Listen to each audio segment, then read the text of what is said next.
So I'll tell you what he has said in the previous, but as soon as Archanaji is ready. Yes, I'm ready, Rangada. Okay, fine. So I'll tell you what he has said in the previous para so that we can get the sense of continuity. In the previous para, he is saying the contradictions and the differences exist in the temporal world. Okay, all the dualities, the opposites, they remain in the temporal and physical world, and therefore the reconciliation cannot be found in time. Okay, we always feel that we should be able to have harmony, but that harmony, of course, you have to try, but you will never succeed fully. It can only be a partial success. Okay, I can make up with my friend with whom I've quarreled, but that can never become perfect. Okay, two nations come into contact with each other. Okay, but that also cannot be absolutely perfect. There is always imperfection in the physical world.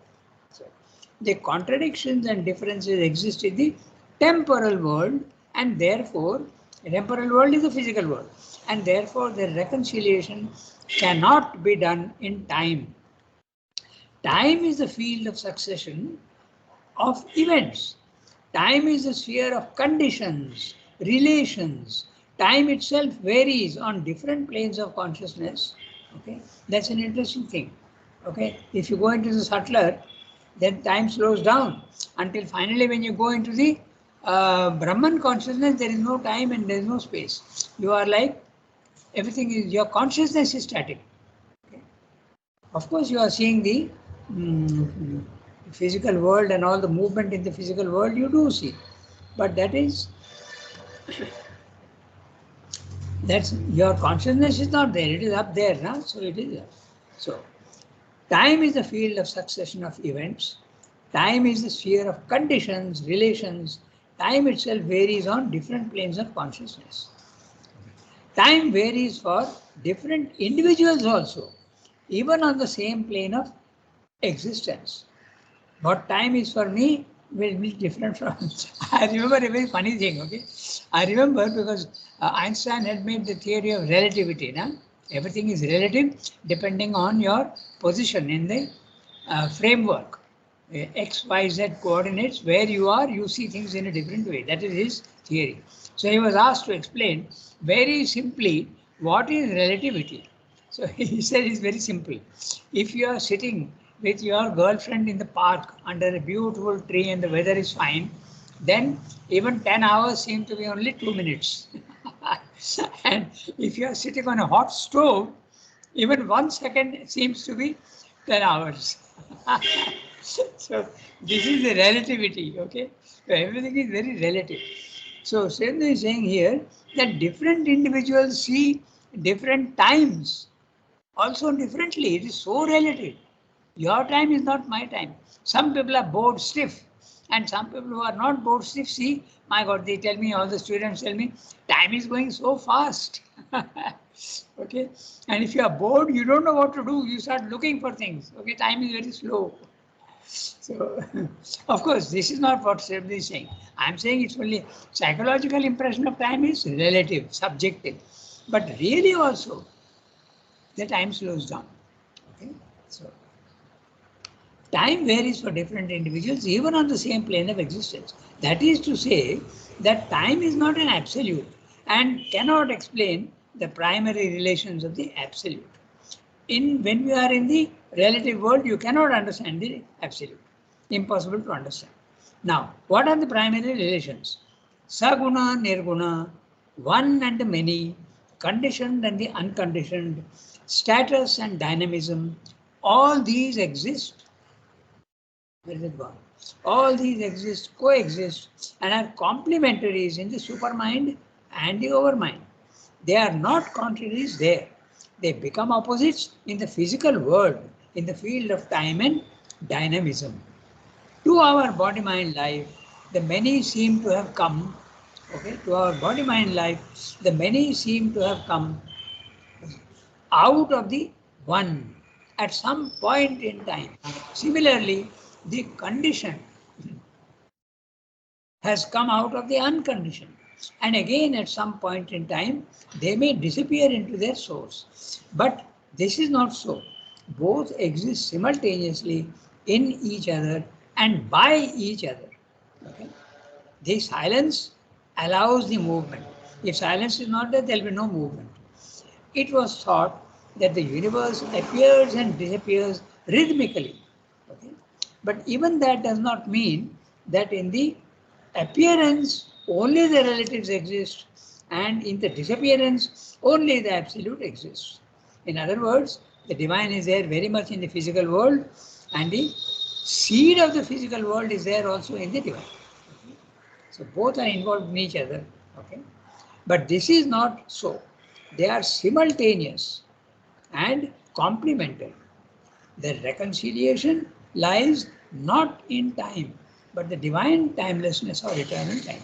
You can understand their oneness only when you go into the higher planes of consciousness. This is what he has said. And now we can read the para that we read last time. There we see. So, okay. There, I am reading each sentence. There we see that all meets and all principles, all persistent realities of existence for the finite as a principle of being is as persistent as the infinite, stand in a primary relation to each other in a free, not an exclusive unity of the absolute. So, let's understand what he's saying. First of all, he's saying there. Which is that there? He is talking of the supermind, okay, the highest level. There in the supermind at the level 3, okay. I think this concept of level 1, level 2, level 3 is very interesting and it is very, very useful for understanding what Shabda is saying. So, in level 1, total relativity and you see the many and you don't see the oneness. In level 2, the spiritual planes of consciousness, you see the oneness, but you see the physical world as unreal. The many are only unreal. In the third level, they are neither unreal nor are they are many and one at the same time at the third level. So that's what he's saying. There in the supramental, we see that all meets. Okay, everything becomes harmonized. All. Conditioned, unconditioned, one and the many, okay, saguna, nirguna, all they merge one into the other, meets, and all principles, all persistent realities of existence. Now, I'll do one thing, I'll read the sentence without that comma dash, because that is parenthetical. So, let's read the sentence, essentially what he's saying in the sentence. There we see that all meets and all principles, all persistent realities of existence stand in a primary relation to each other in a free, not an exclusive unity of the absolute. The exclusive unity of the absolute is even above the supermind because there is no multiplicity. It is absolutely what you call chit ghana. Okay? Above the supermind, there is absolutely oneness. So that's the exclusive unity. What is it? What does the unity exclude? The multiplicity. It excludes the multiplicity. Therefore, at the highest level, you have total only oneness, nothing else. So Shabda is saying, in the supramental, it is not an exclusive unity. In other words, it includes both unity as well as multiplicity. Okay?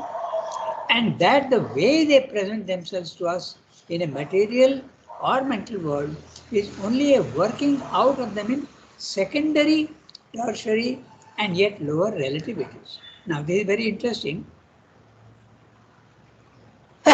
Sorry. Sorry. So, he's saying very interesting. The primary, secondary, tertiary is exactly what we are talking about. Level 1, level 2, level 3. Okay. So, primary relation is all are one. Okay. The secondary relation, there are many possibilities. Okay. There is a possibility, 3 possibilities are there, if you remember. And the tertiary is the lowest. That means only the physical world. So the tertiary is the physical world. The secondary is the spiritual planes of consciousness. And the primary is the supermind. Okay. So,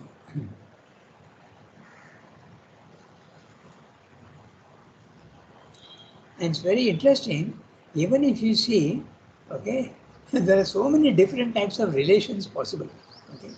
For instance, okay, primary relation is a very interesting discussion. What does he mean by primary, secondary, tertiary? I made a note, I'm just telling you, you can think about it. Primary relation is brother and sister, parent and child, very, very intimate. Okay. The secondary relation would be your uncle or your aunt or a half brother. Okay. The relation is less connected, slightly loosened up. Okay.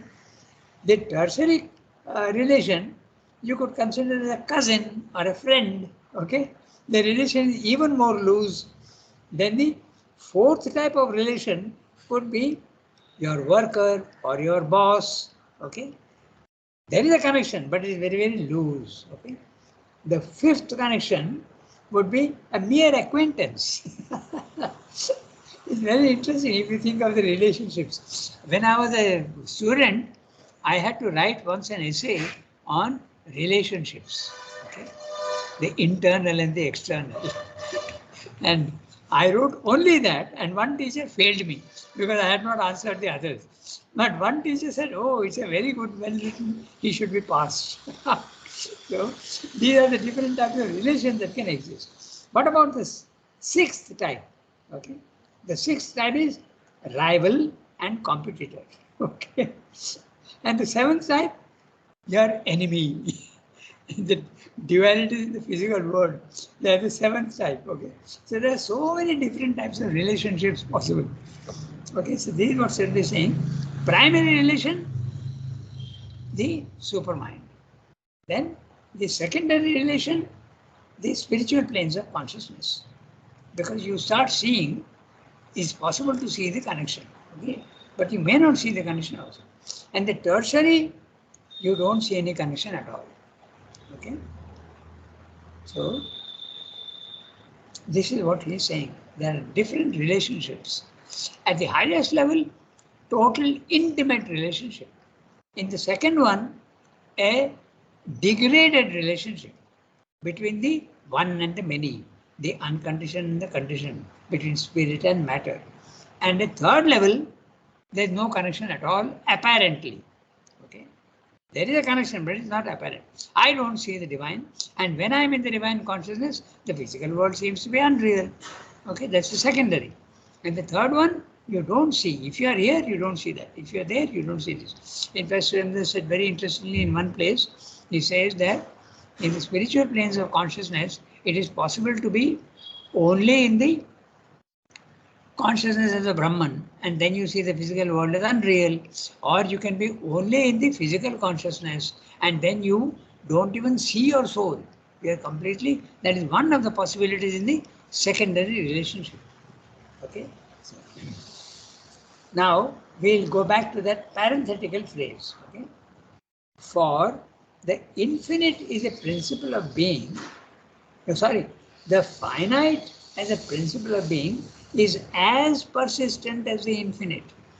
He is saying that don't think that the atom, because it is small, is unimportant. It is as important as the infinite. This is what he is saying. He says that in many other places also. In one of his poems, if you remember, he says, in that poem called Who, you must have read. I don't know if Sunki has read, but definitely Archanadi could have read, okay, if she is fond of poetry. In the poem Who, there's a line which says, the hand that sent Jupiter spinning through heaven spends all its cunning to fashion a curl. Fashion a curl. Yes. Yeah. So, the Yes. hand that sends Jupiter spinning through heaven, the infinite, vast, is the same. And that is paying attention to the curl of a hair. So, this is what he means by that. See there. For the finite as a principle of being is as persistent. It cannot disappear. It is there. It is as important as that. Okay. In the Life Divine, if you remember, there's another place also he says, the anthill is as important, as significant as the vast solar system. The same idea he repeats in many places. Okay. So, in fact, when he was a 11-year-old, he wrote a poem, okay, and submitted to a magazine called the Fox magazine or something like that. And that magazine stopped publication, but our editors have gone and fished out that poem. It was a poem which he wrote when he was 11 years old, okay. And afterwards he said, oh, it was very immature. But I tell you, it's a beautiful poem, okay. And even the rhyme and rhythm and all perfect. He copied Shelley's uh, The Cloud. He copied that style of internal rhyme and rhyming and all. And there he says that the sun shines equally on the poor hut and the grand palace. I'm not using the exact words, but this is the idea. Okay. The sun is absolutely impartial. The amount of sunlight that it sheds on a poor hut is the same as that on which it sheds on a grand palace. Same idea. Okay. Now we can see the sentence. For the finite, as a principle of being, is as persistent as the infinite. Okay. So we finish that sentence. Tertiary in yet and lower relativities. Or yet lower relative. Look at that. Huh? He is not stopping at primary, secondary, tertiary. There are yet lower relativities. That's why this really possible relationships now it is very interesting. I don't know if you found it interesting, but I find it very interesting and I made a note of it. The primary relation is intimate connection. Because at the supramental level, Purusha and Prakriti, okay, spirit and matter intimately connected, like a parent and child or a brother and sister. Secondary relation, a little more loose, okay. It's not as tight as it is earlier. So it can be your uncle, your aunt, or your half brother. Tertiary relation, even farther. It could be a cousin or it could be a friend. I'm repeating because I find it very interesting. I don't know if you find it interesting, but the fourth type of relation is you are the owner of a factory and you have a worker. You are connected with him. There is a correct relation, but a very far relation, not a very intimate one. It can be friendly. It need not be very friendly also. Your boss, okay. Normally, the relation with the boss can also be of the same nature. And the fifth type of relation, a mere acquaintance. Very casually, you know the person. The sixth type can be outright enmity, okay? Rival, competitor. But there is a difference between rival and competitor and enemy. Enemy is even lower down in the scale because you don't like the person. But the rival and the competitor you may even like. There may be a little bit of jealousy, but you may even like. So the relationship is becoming more and more loose, more and more loose. Okay. So, and Swami is saying that, no? He's saying, or yet lower relativities. Okay, I go to the next sentence. The absolute has not become the contrary of itself and assumed at a certain date real or unreal relativities of which it was originally incapable. Nor has the one become by a miracle the many, nor the unconditioned deviated into the condition, nor the unqualities sprouted out into qualities. He is using very interesting language. Deviated, sprouted out. Okay. So, these oppositions are only the conveniences of our mental consciousness, our divisions of the indivisible. The things they represent are not fictions, they are realities. But they are not rightly known if they are set in irreconcilable opposition to or separation from each other. So, here again there is a gradation. Irreconcilable opposition, like your enemy, or in separation to each other, rival. Okay. See the gradation, very interesting language he uses.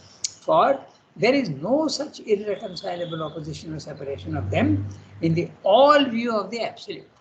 When you are in the all view of the absolute, you are seeing the whole thing and you see that there is no separation. There are gradations, but you see the whole thing.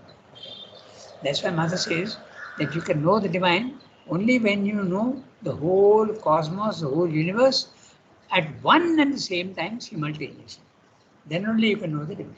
Otherwise you can't.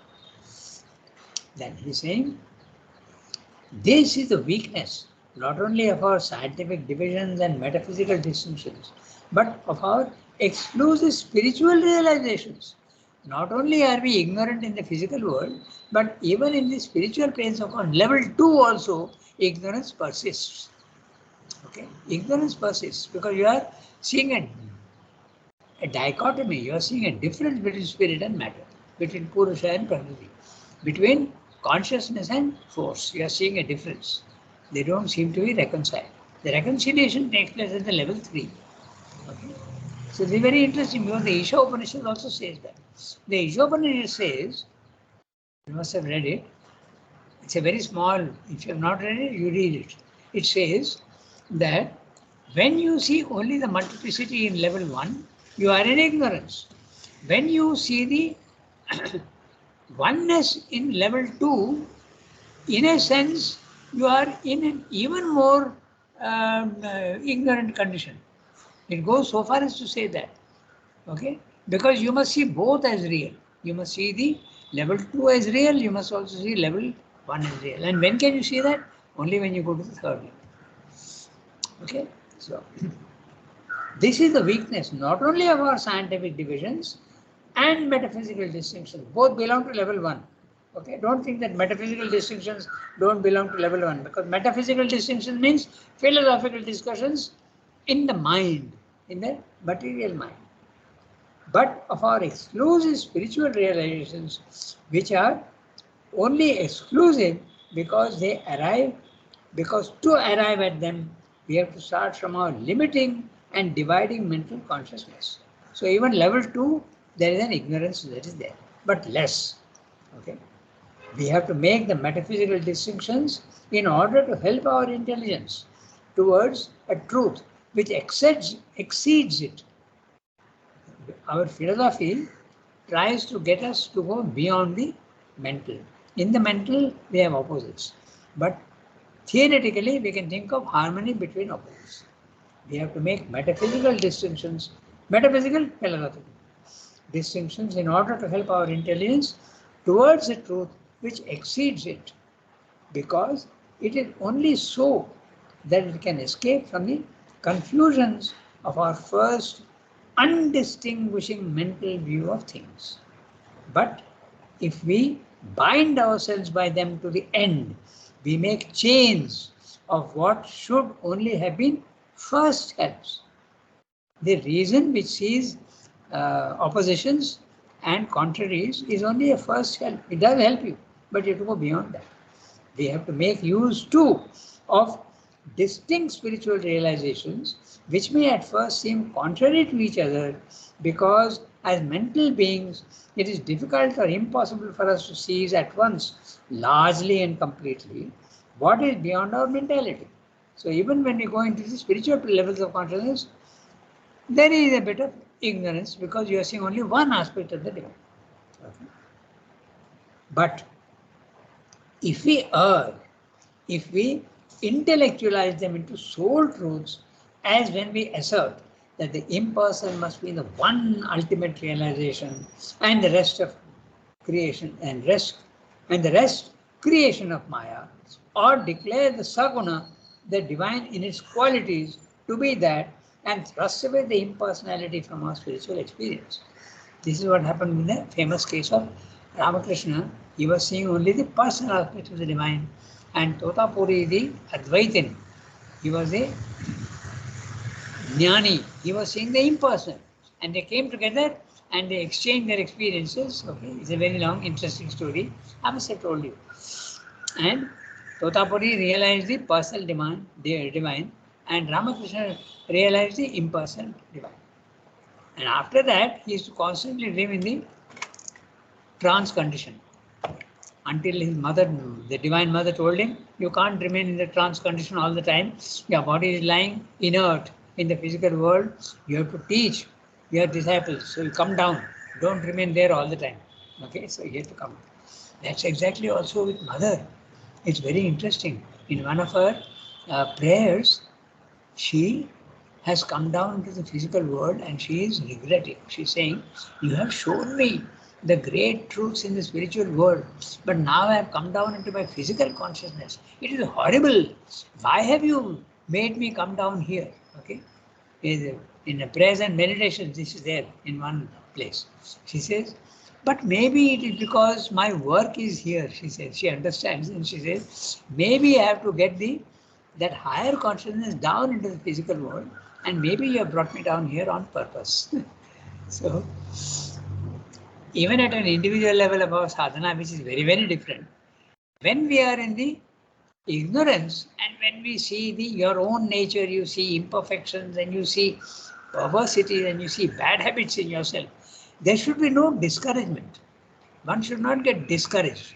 That's useless. Nor repentance. What you should do is look at it like a machine and try and repair it. When your machine breaks down, you don't start lamenting and sitting down and crying. You go to a mechanic and get it repaired. And in this case, the mechanic is yourself, or rather the divine is you. Okay. So you have to just appeal without being emotional. You have to correct yourself. Okay, so I go on. What is beyond our mental? But we are, no, we have read that.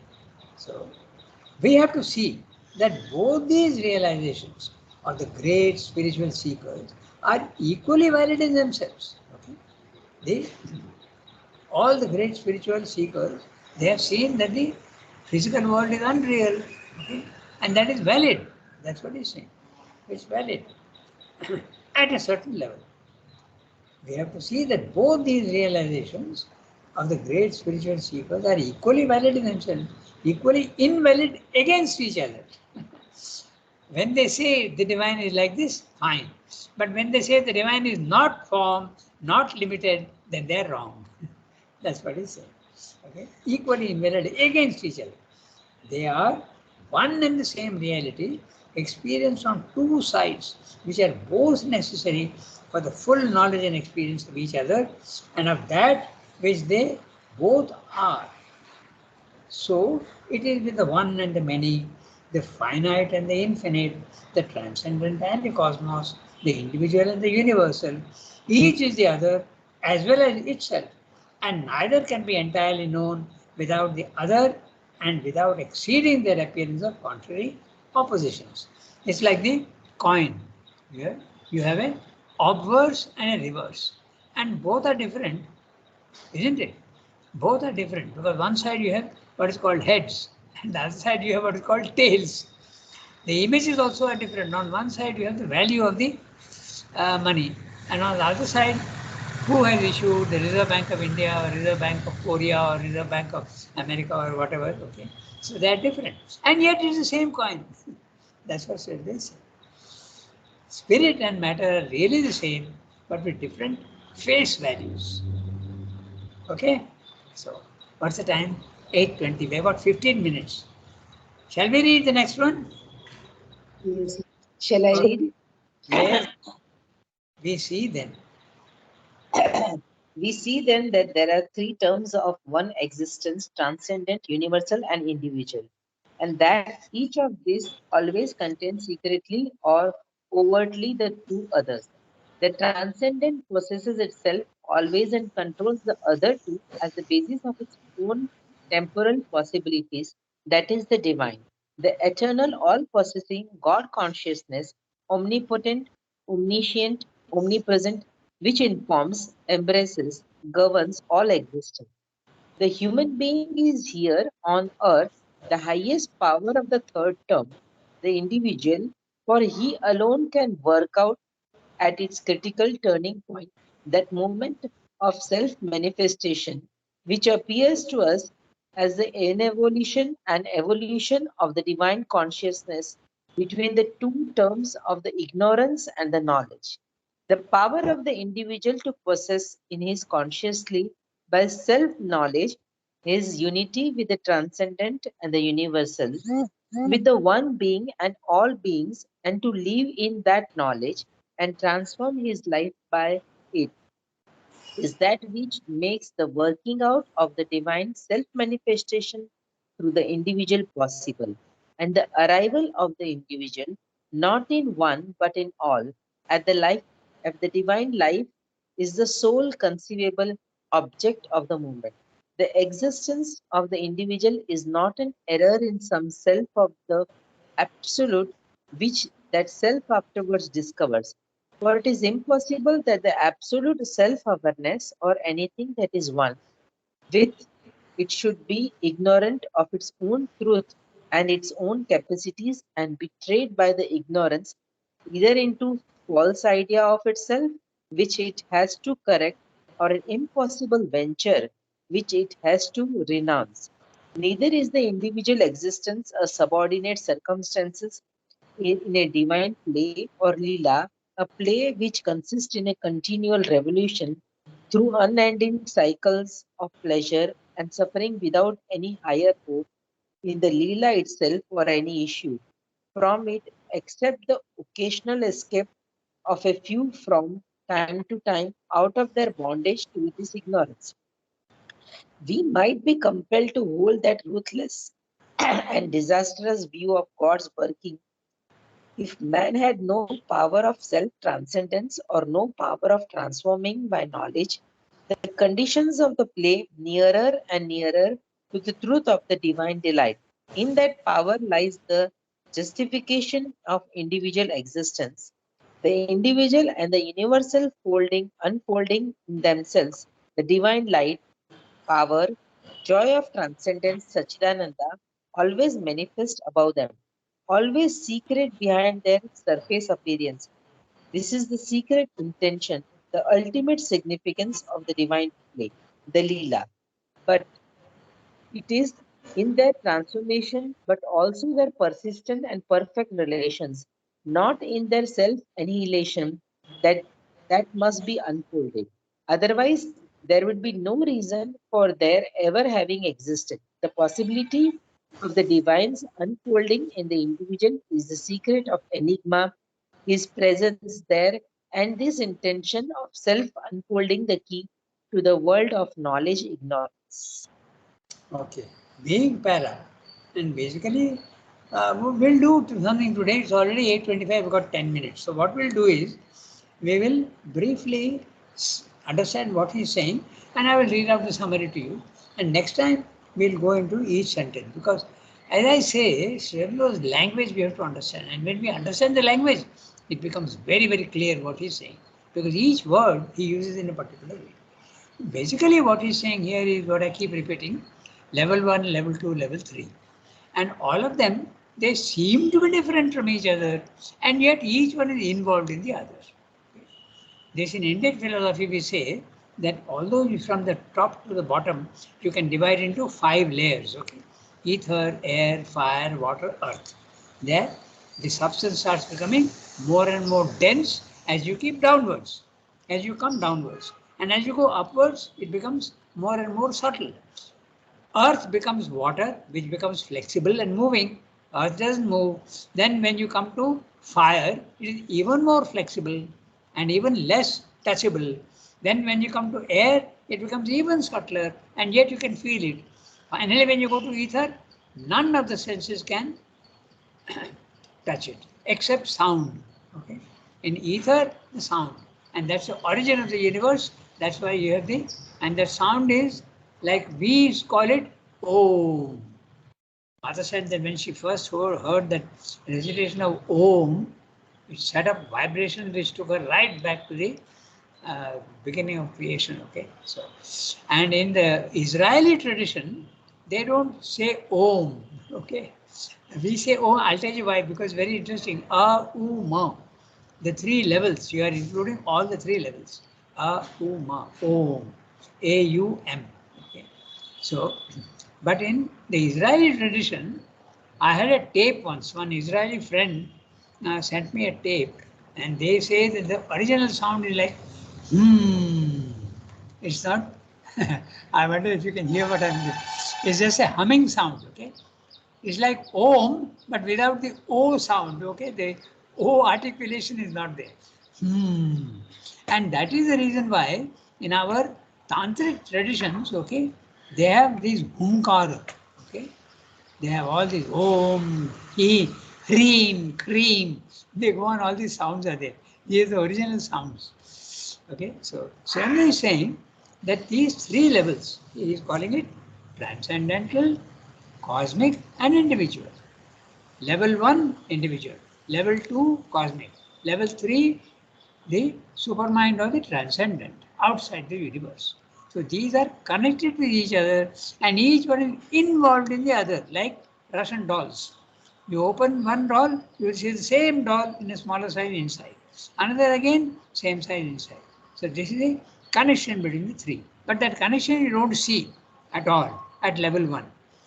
Then you see that in level 2, there is a disconnection. And then when you go to level 3, you see again the subtle, intimate connection of all the three. That's basically what he's saying. Okay? So, and we should not say that this is right and that is right because your view is partial.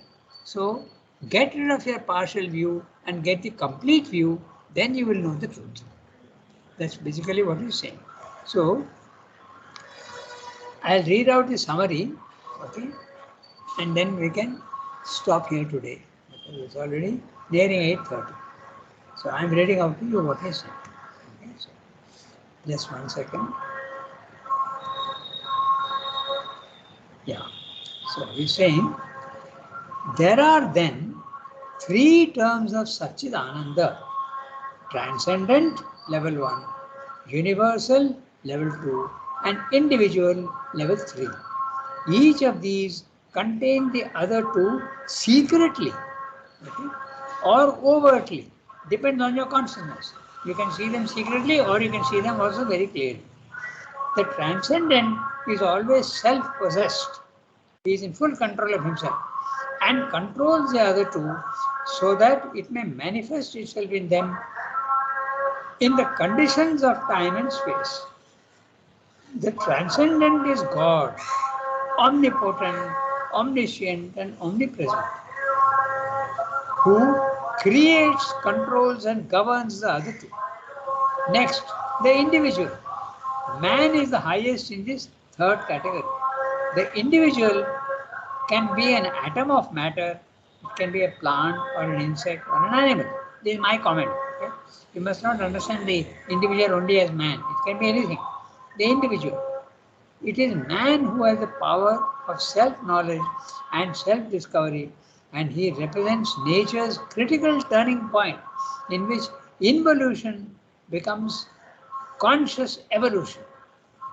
Nature creates man so that her own slow, ionic evolution is hastened by man's conscious yogic evolution. This is in many places also he says. Yoga is revolution and nature is doing evolution very slowly. Evolution is very slow, yoga is very fast revolution. Man, endowed with the power of self-knowledge, makes possible the divinization of man on earth. And that must be the secret intention and aim of evolution of nature, which is the manifestation of spirit in matter. Thus, creation of cosmos and individual is not an error, like some people say. Okay, this is a madhouse. There are some Westerners who say that it's a madhouse because you have realized the second level, and that is so meaningful that the rest is all meaningless.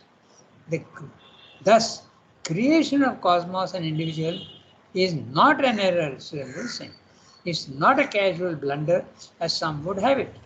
It is the individual man who makes this divine intention possible on earth. Nor is this intention of divinization restricted to man alone. It will extend itself to all nature. The world is not condemned to remain eternally the prison house of limitation, ignorance, and suffering. That would have been possible if man did not have the power to rise to the transcendent and had no power to transform the earthly conditions of the divine Leela. The divine Leela. If man did not have that capacity, the imperfection in the physical world would have been permanent. But that is not the case. Man has got the power to rise to the highest level and bring down the higher planes into matter. Okay? So, in this transformation of matter into spirit, man's role is pivotal.